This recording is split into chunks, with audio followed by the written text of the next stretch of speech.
What's up guys, it's Unders, and in today's video I'm going to show you how you can do the reverse reverb trick so you can make sounds like this. No deal. I'm jaws on the beat, I got a flow that kills. Do my ting with a few G's, Lauren Hill. And when you've used those to finish up your beats and you want to get your beats out into the world on the likes of Spotify and Apple Music for everyone to hear, the channel sponsor DistroKid will be able to help you out with that. DistroKid is a digital distributor that gets all of your tracks out quickly and efficiently to all of the major digital stores at the kind of price point that an independent artist can easily afford. Check out DistroKid from the link below and pick up a discount on your first year today. Alright, so let's have a look how we would create this reverse reverb effect on this beat idea. So just this little very simple beat here with just a bass melody and drum break.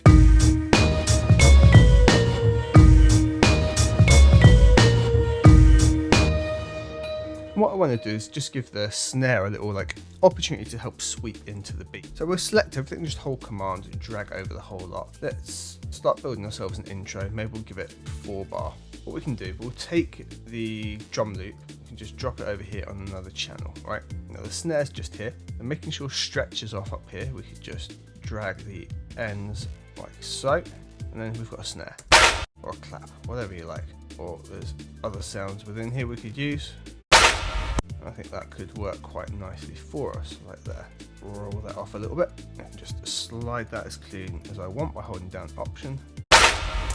Okay, we don't want that sound to ever be affected by anything else we do, so we're going to right click on the little audio icon and we're going to say Make Unique. It says it's not used anywhere else at the moment, but say it was, we'd have an issue, so we're going to go boom, yes, we'll make that unique. Track 8 here, I'm going to right click it, I'm going to go track mode, audio track, and we'll stick it on insert 7, and we're just going to right click, rename it, and we'll call it Rev Clap. And I'm just going to tap F2 to give it its own colour, and that'll pop it there on the mixer for us. Happy days. Right, now obviously we want it to be reversed, but then we want it to have a reverb effect on it as well, so it sweeps into it. So what we need to do here is reverse the sound first. We can double click on it, and we've got our nice little sampler wrapper just here, and super easy, single click, reverse it for us, and it's going to reverse that part, right? If, like me, you run into this problem, we can press S, and then we've got a little slider. We can find the sound again in the right place. So we've now got that reversed. Now we need the reverb effect we're going to have on there. So we press ourselves F8, and we can just grab the reverb. You use any sound you want, use the delay if you like, but I'm just going to use reverb 2 for this. Bash it on the mixer, and let's give it a really long decay. Goes on a ridiculous time, maybe not that long. Let's have like 6-7 seconds.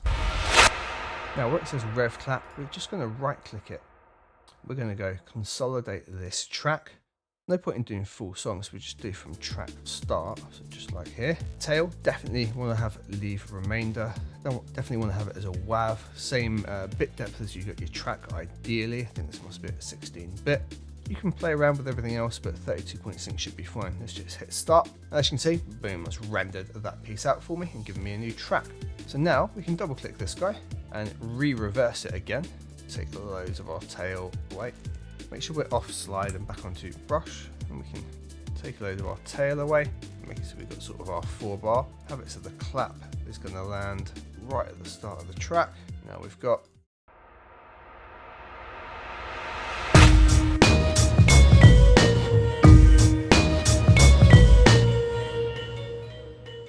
Now, if you want to maintain the reverb we had before, we can delete this guy and drag this down, and we're still going to have the reverb when the clap lands as well.